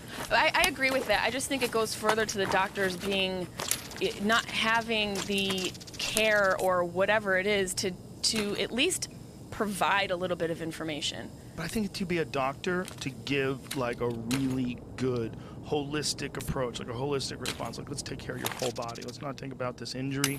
Let's think about your whole body. Why did this injury happen? Why do you get sick? Why, what's going on? And what can we strengthen? Let's take a look at your nutrition. Let's take a look at your lifestyle. Let's take a look at the amount of sleep you get. But no one has time for that. I know, no one has time for that. That's the problem. Like, to be a doctor like that is really fucking time consuming. And these doctors are fucking pulling people in and out of their office. They're dealing with insurance and malpractice lawsuits, and it's a business. It's a crazy business. And they're still in hock for the fucking student loans they got to go to medical they still have to pay their student loans. It's so fucked up. Shout out to my friend Steve Graham. He was fucking struggling with his student loans until he was like well into his adulthood.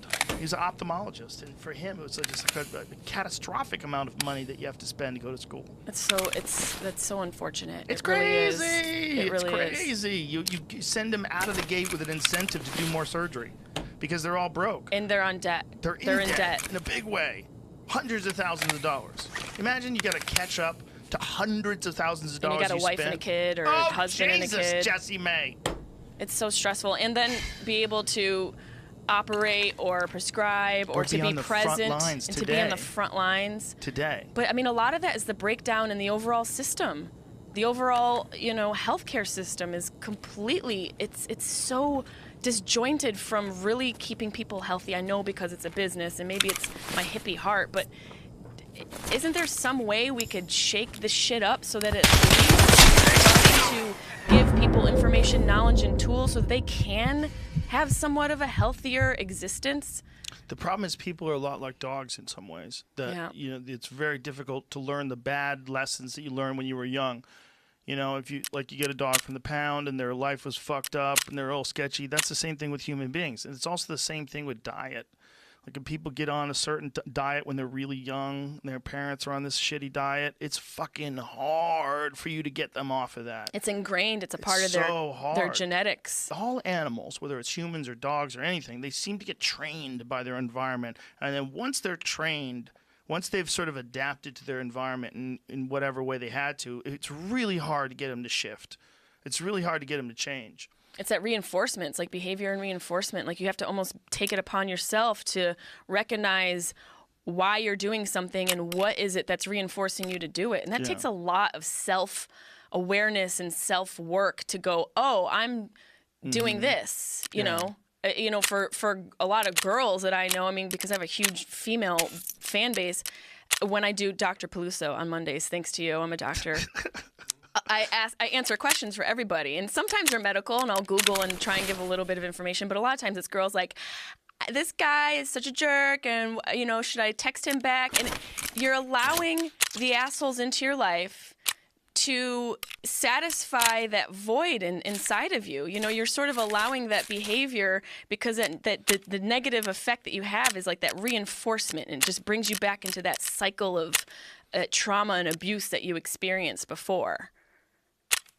Dude, that's very deep. I feel like I can get deep here with you, Joe, and you won't judge me. No, I don't judge you at all. And as a father of daughters, that's why I say, like, do you feel, you know, a certain way about raising daughters in this climate? Because that's my experience, and I know what it's like. I'm a very hopeful person, and my hope, not just for my daughters, not just for everyone in this room, but for everybody, is that all this stuff is a wake-up call for us. And I think that when we were talking about these deeply ingrained patterns of behavior that people get into, and that we need to, you know, especially with healthcare, but also with education and all the things that you need to keep your body healthy and to allow you to advance in life, to give you a chance in life, to be in a place that's crime-free, to have nutrition and to have healthcare and to have education. And if we could give that to everybody, like I've always said, like, if we really wanted to make this the best country ever, well, what would be the first thing you would do? You'd say, well, we need to have less losers. We need to have, I don't mean losers like, you know, they're weak or I mean like they got dealt the wrong hand. You got born into a terrible neighborhood that's crime infested, and it's been this way for decades, and no one's going to change it, and there's just gangs and drugs.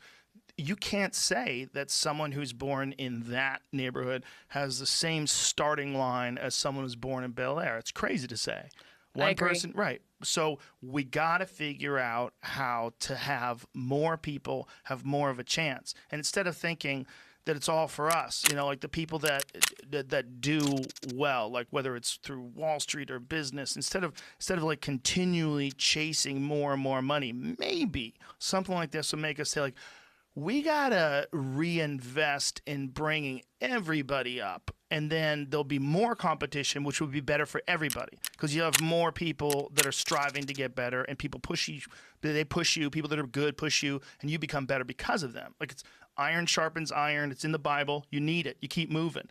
And then we could somehow or another make things at least slightly more even, because it's not like you can't fix it. It's a huge disparity, though. Right, but it's not like these crime-ridden, like this is just what it is. No, there's no solution. We've put all the mathematicians and all the social engineers, and we can't fix it. The education aspect is a huge, huge issue. Like the access to education. Access to safety. Yeah, and right? You're absolutely right. And then healthy food, and then understanding the choices, like why you want to eat healthy food and what's the difference, and educate people. Just educate people on that. How many people grow up and they don't even know that drinking all that sugar, or eating all that sugar, is going to fuck you up long term? Well, it goes back to what you were saying about the parental influence. You know, it's just it's ingrained in who you are. Yeah. You know, it becomes that sort of vicious cycle of rinse and repeat. You know, how you eat, how you live. It's definitely an issue. But there is something to say about people who experience severe trauma and they live in bad neighborhoods where they go the complete opposite route. You know, sure. Both of us. I mean, look at comedians. Yes. I mean, that's born out of a seed of trauma. And, you know, there's a lot of amazing businessmen and women who achieved what they achieved because of the disparity they experienced in their childhood. So there is something to the dichotomy of the journey from experiencing the trauma to achieving success. But I do agree, everyone needs to be lifted up so that the whole community can experience the benefit of that. It's not, the thing about this COVID that makes me scared on a level, like on a little bit of a level, is desperate people do really bad things. Yes. Because they need things for their family to survive. And I'm not saying that's where we're at right now. It could have gone that route. But imagine having people with access to safety and education and food. Everyone would chill the fuck out a bit. Right, because you wouldn't be worried about survival. No. But still, you know, this is there's so many things that are fucked up about this, right? that we've never had this happen in our lifetimes, hasn't happened in 100 years. There's so many things that are fucked up about this. But the repercussions, we got to be real careful about how we manage the repercussions of starting everything back up, the economy, starting it. What do you think is going to be, what do you think one of the first issues is with opening things back up that we're going to experience? Restaurants, comedy shows, like that kind of shit. Yeah. Where people gather. Movie theaters are probably fucked, right? Are you saying about the reinfection and the I think they're going to be scared to, people are going to be scared to go. They're not going to want anybody sitting like right next to each other in the movie theater like it used to be. So there'll probably be like multiple seats that are open. So the movie theaters won't make nearly as much money. Probably cut their, I mean, who knows? Probably maybe even more than in half. Yeah. Right? I mean, there's going to be a lot of people that are scared to go to the movies. And now they also set a precedent where you can watch movies on Apple TV. It's not the same. I miss going to movies. And I know that's such a like self-serving desire and want, and it's not necessary, but I fucking miss it. I miss going to the movies. It's not the same watching never them at home. happens at home? No one ever talks at home. Yeah. There's not two people in front of you having a conversation. What do you think he's going to do with that? I yell at those people. Those fucking people. I'm an asshole. But that's the problem with going to the movies. Like, you can't, like, if you get lucky, you go to the movies and 100 cool people in there, you have a great time. Or I've seen some movies with cool people, like, you know. I think the movie really dictates that as well. But if you're in a movie where everybody's laughing, like if it's a killer movie, it's a really funny movie. It's an experience. Yeah. It's almost like a ride. being in a comedy club. Yeah. You feel the energy. But when motherfuckers talk, you know when that really doesn't happen? When it's like nerdy movies. You know, like movies? Film House. You know, if you go see like Peanut Butter Falcon, nobody's fucking talking during that. You didn't see Peanut Butter Falcon? No, what is it? With Shia LaBeouf? Is that how you say his name? Yeah, if it's not, we're going to say it that way from now on. I'm sorry, Shia. I'm a big fan. I think that's how you say it. Is that how you say it? How do you say it? LaBeouf? It sounds like something that gay guys do in France. How dare you? I'm sorry. Le Bouffe? Le Bouffe. Peanut Butter Falcon was this great movie about this special needs kid and his friend that he picks up along the way and the journey that they make together. Like a total, feel-good movie, but it features this really talented special needs actor that it's a heartwarming film. And he's a great actor. Did you ever see that thing where when Trump was elected, he was getting people to chant, "He will not divide us. He will not divide us." Yeah, I remember something about that. Where was he? Well, this is why it became funny. Was it Reddit or 4chan? 4chan, right? That did it? 4chan. So this website of mischievous people called 4chan, and they found out that he had set up on his website, he had a webcam on this flag that said, "He will not divide us," and he had this flag like in the middle of Oklahoma somewhere on a webcam streaming on his website. So the geniuses, these nerd geniuses, decided to triangulate where that was based on the stars that you could see on the webcam in the distance. They figured out where it was on planet Earth. Then they had someone drive around in a truck and honk the horn while another person was listening to the webcam and see if it gets louder or quieter. So as they got closer and closer, it's genius shit. They finally got to the webcam. They took the flag down. The guy looks in front of the camera and goes, "Fuck Shia LaBeouf." I have to say that was a fucking roller coaster of a genius. Story. It's genius. It was a genius thing. But here's the thing: Radiolab had a whole podcast about it. It was really interesting because, first of all, nobody got hurt. Right? This is not about violence. This is not about terrorism. It's not. No one got hurt. It's about point of views. But it's also funny. It's also funny. And if you don't think that's funny, well, then you must not have had a job that you hated where you sit in a cubicle and you Google funny shit because that's funny. It is really fucking funny. And look, Shia's going to get over it. If that's all the guy did is say, "Fuck Shia LaBeouf," that shit's hilarious. If that was me and I was a pretentious fuck and I had a sign that said, "He will not divide us," and I put it on my website. No, but if I did and they found my flag and they took it down, they went, "Fuck Joe Rogan," I'd be like, "You got me." That's pretty talented, and the fact that they found it by the stars.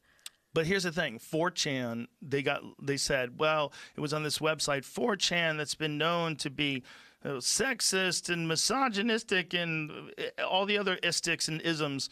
And what does that have to do with it? It has nothing to do with it. No. So they did because someone might have posted like a Hitler frog with the Pepe the Hitler Frog. Frog. What's that children's book? You know that Pepe the Frog. Oh yeah, yes. Like because on that same message board, somebody might have posted a picture of that out of the thousands and thousands of users. They'll use something like that to say, oh, this is just what 4chan is. It's just, right, to group it. It's just the worst people on earth, the biggest monsters ever. Yeah, and people that found that fucking flag by staring at the stars. Okay, they're that too. You don't think that's amazing? You don't think that's amazing? Super. And all they did is say, fuck Shia LaBeouf. That's it. That's some really talent. That's like talent that should be focused in a specific field. Listen, it probably is. They were probably just bored. They're probably tired of this fucking shit. And they saw it and they're like, this guy, I'm going to find it. I'm going to find that flag. And then they put their nerd minds to the test. Do you know how good it must have felt to find the fucking flag? Yeah, it's like a movie. Like find an X and dig a hole and find pirate's booty. Yeah, it's like a treasure hunt. It's like the ultimate treasure hunt. It's a treasure hunt. And it's so Radiolab took the podcast down. I love Radiolab. It's one of my absolute favorite podcasts. Why'd they take it down? Because people were complaining that they're supporting 4chan That's a threat by making this podcast, making that podcast. But that feels like a threat of freedom of speech. Well, if people don't like something, we're going to start taking it down. Like, no, keep it up, because only those conversations are the ones that move the needle on a societal level. Like, only those conversations where people are debating, do we learn and grow if we open ourselves up to that? I mean, if you and I sat here and agreed on everything, it'd be a fun conversation, but it's also interesting to have, alternate points of view and learn from one another. It's also, they didn't do anything that deserves to have them nuked from the historical record. Yeah, exactly. If you have people and you have an open message board, which is what it is, and people post awful shit, that doesn't even really represent who they are most of the time. When people are posting, they're posting because they're bored or they want a reaction. It's a terrible way to communicate with people. It is, and it's also find a way to create some sort of algorithm to block people like that. Instead of taking down the people who are putting up these videos, instead of censoring, you should just block the trolls. Block the trolls and they can go someplace else. But people are doing that. They do that themselves because they want to get a reaction out of people. They do. I guarantee, like, when you see people that post that Pepe the Frog with like a Hitler hat on, they're doing this. They're doing it to freak people out more than they're doing it because that's their ideology, that they're actually a Nazi. The way more of them are doing it to fuck with you, and they're trying to do it anonymously. Yes. It's just a weird way to communicate. I experienced that early on during this whole quarantine thing where I was doing a podcast via Zoom. Oh, did you get Zoomed? Homie. Woo! I've been hearing about these. What happened? So I went to record my podcast, Sharp Tongue Podcast, shout out to my own podcast, on Zoom, and I didn't set the parameters. I didn't know that there's like settings to it to make it kind of closed. So you can make it closed. I didn't. I sent the link out. I didn't know you could make it. Oh. I sent the link out, and everybody who had the link could access and post and show their video. Oh, no. And I didn't know this because this was like the first week of, everyone figuring out Zoom. And so it went dark web quick. There was definitely someone fucking, a woman screaming in the background, people screaming the N-word at me. Whoa. Saying Jesse likes to fuck N-words and all this craziness and screaming and like death metal. Did you record all this? No, but why? Because I was just trying to shut it the fuck down. Oh my god! Because I was trying to do a podcast. If that was young Jamie, he would have hit record. He would be like, "This is going to be amazing. We're going to be on Reddit's front page." It was like so early on, I didn't have access to like my normal producer girl, and so I just was like, "Oh, I can do this myself. I'm going to like learn and do it myself." And I learned the hard way to not dip out into the web. People left it their own expression. If they know they're not being watched, or if they know that they're not displaying who they really are, they're fucking dark. They can be, but I think even that they're trying to get a reaction. Exactly. They were trying to get a reaction. It's just a dumb way to communicate openly with strangers. They got one because I was like, whoa, whoa, crazy. What is going on in here? You can't have that. You can't have that. I had to shut that down, but it was a quick little glimpse into how people will try and get a reaction out of you. Yeah, they're bored. People are so on edge right now. They're bored out of their fucking mind. And we boredom's still got okay. 2 more weeks. Boredom's fine. I'm not afraid of boredom.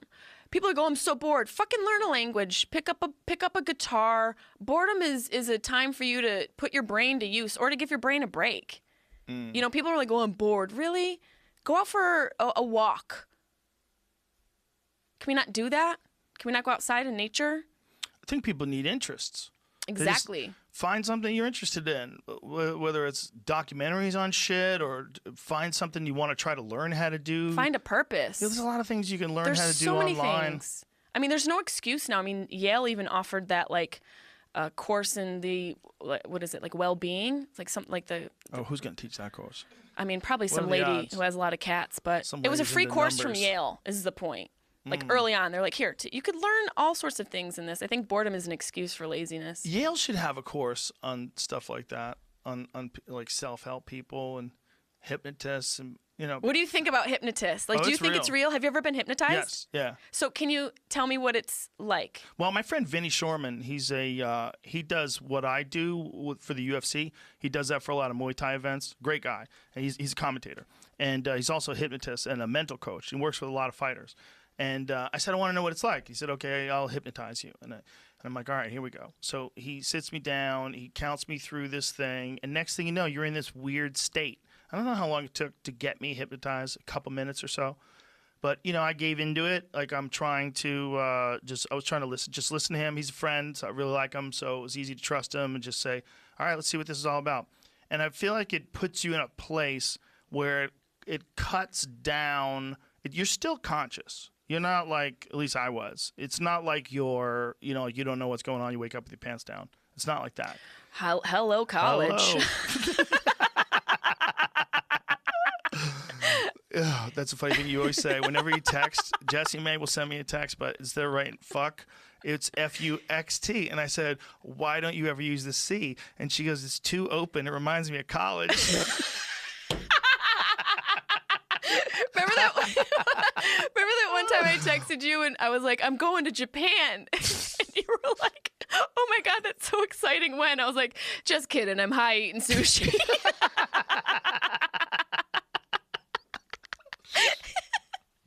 So, hey, I was reading this thing about Japan about their COVID deaths are really low. And that Am I hypnotized right now? Because you talked about it and totally diverted. Oh, the hypnotist thing? Yeah. So, I keep doing it. I could keep talking about it, but it was interesting. It's like I wanted to be. Sounds crazy, but my thing would be to try to figure out how to distract myself less, have less procrastination, and just you're a procrastinator. No, very little, but I want to get rid of it. Even the little I got left. I can't imagine this was a couple if you're years ago. procrastinating. It just seems like a couple lie. years ago, maybe it worked before I moved into the studio. But it was just an interesting way of channeling out all the bullshit and getting to like sort of the heart of who you are in this weird way. It's like it gets to this weird center of you, and then as it expands back out to regular consciousness, it's like you're filled in with the outside world and a lot of other shit. It reminded me a lot of experiences that you can get, or states of mind that you can get where you do the float tank. I was gonna say ketamine, but yeah. I've never done that. But I know a lot of people are into that now. I don't know what the fuck's going on. I know so many people are doing ketamine. I'm like, settle down. That kills people, you fucks. Well, I mean, if you get, the right guy, the right person to do it, damn, you could survive. You're having ketamine parties up on the beach. Come on over, guys. We're having quarantine ketamine parties in my apartment. There's the thing about the float tank. You get to this state where you can kind of see things more clearly. Yeah, you feel like you're one with everything. It's strange. It's very weird, right? Very healing, though. Mm-hmm. So it sounds like hypnotism partnered with the right person could be a way to get into your mind and sort of do some therapy? Yeah, for sure. Yeah, for sure. Because that's what float tank was for me as well. I think it's real similar because it leaves you alone. Other than the fact that when you do hypnotism, you'll be suggested and you'll be having a conversation with the therapist, the person who's doing it to you. I'm only basing it on my one experience. I've seen some other hypnotism stuff online, but I've only had it done once.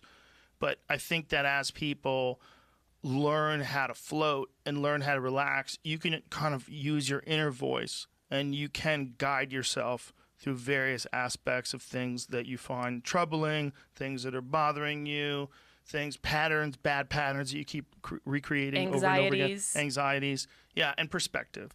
And I think that there's a real value to being alone with your thoughts, and there's no better place to be alone with your thoughts than a float tank. Yeah, sensory deprivation. I think in a way, it's like a self-hypnotism. There's something to it. That's interesting. That's an interesting approach. I think you're probably right. It's almost like you're in a womb, in the womb again. Right.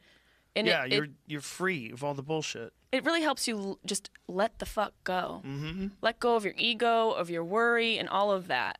Do you float a lot? I have one right here. Oh, shit. I have a tank right here. Yeah. That's right. It's the beautiful thing about it is that it gets you away from all the other information. Like, you're always getting information. There's always something coming at you. And most of it's subliminal. You don't even realize the effect it's having on your brain. Sure. And all of those synapses that are firing, and at some point they need to relieve themselves. And when you're sleeping, I'm sure it affects your ability to go into those deep REM cycles. You're supposed to get like 3 or 4 a night. Maybe you don't get as many because all day long we're inundated with these phones and these screens and the sounds, and especially us, we're in the city.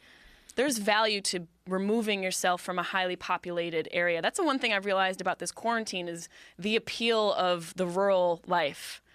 You know, I was talking with Justin, our friends from ABX, and he was showing me a video of his home, and it's just all this beautiful grass, just green. Don't tell anybody where he lives. I won't, but it was just beautiful. If you guys, I'll send you the video. You guys can geotag it by the blades of grass, you fucking nerds. But I was just like, Cut to article, Jesse May supports 4chan. I'm out Fake there with protesting for 4chan. Yeah.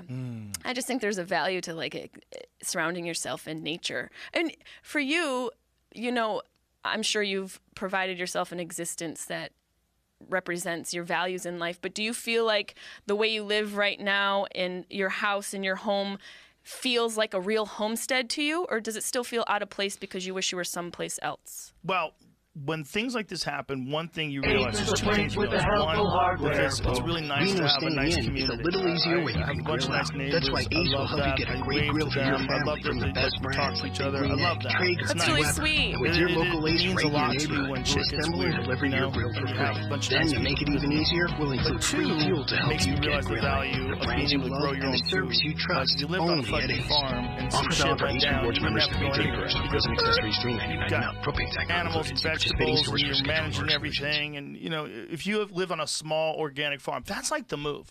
That is the move. The move is you have a small organic farm, and then you have a few friends that live on this property with a small organic farm, and you split time. Fuck yeah. And you share the value of the resources of the stuff that you grow yourself. You could get away from having supermarkets if you did that. You really could. You know who lives like that? The actor who played Shazam. Zachary Levi? I like that guy a lot. You should have you interviewed him? I would love to have He'd be him a on. great guest on here. He speaks a lot about mental health, and he has a Does place. he really? Yeah. He's great on The Marvelous Mrs. Maisel. Oh, he was wonderful. He was such a great supporting character to her. Yeah. But in Shazam was amazing. Did you watch that with your kids? So fun. But he lives like that. He's got like a commune, not like a culty mushrooms. thing. Oh, sex.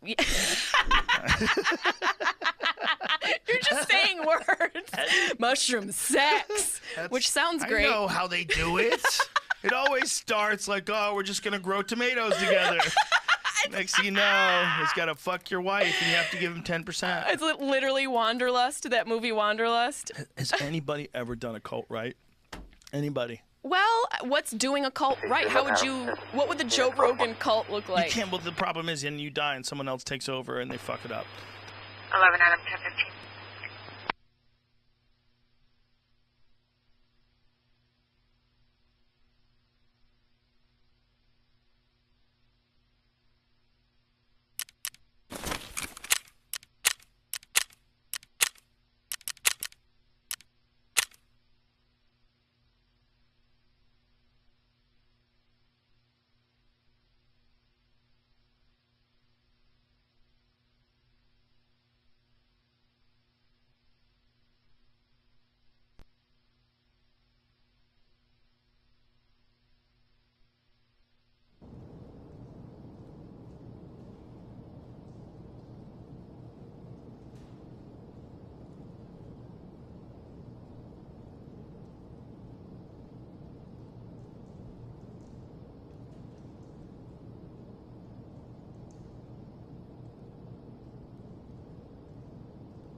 Stage 11 Adam 1060.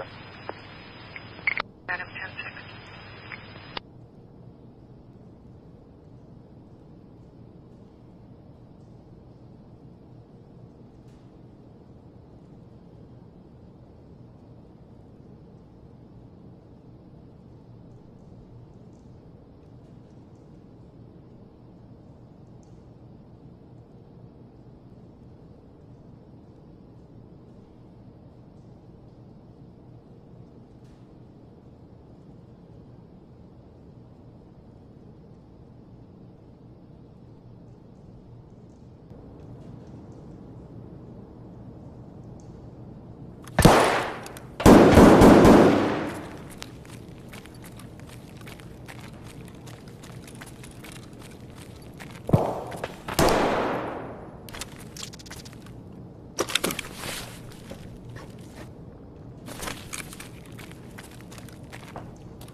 Station 3, 12 Adam, we can take the call on Anita.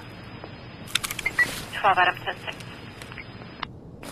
Plate on the vehicle is 4 Robert Paul Frank 856 4 PRF 856. Copy, 10-6.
All right, I'm ready.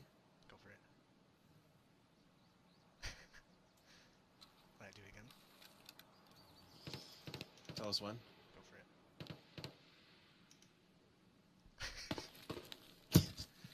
Take a screenshot of that.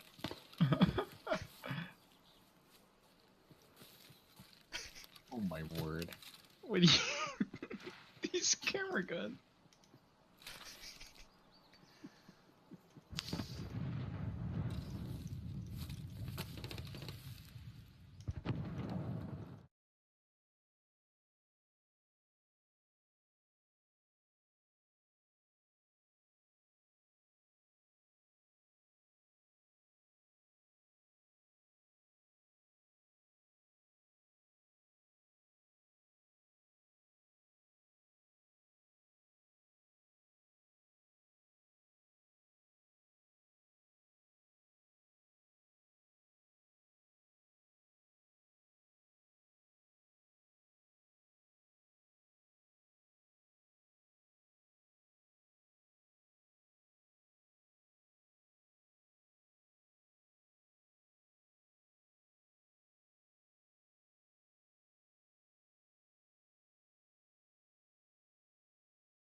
That's what happens with every good empire.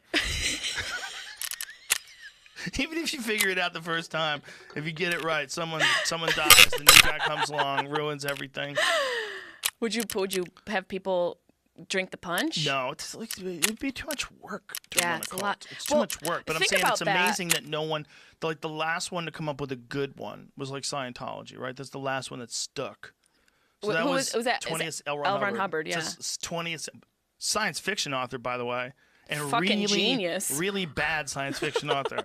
Really bad. But it talks a lot and says a lot to the power of persuasion.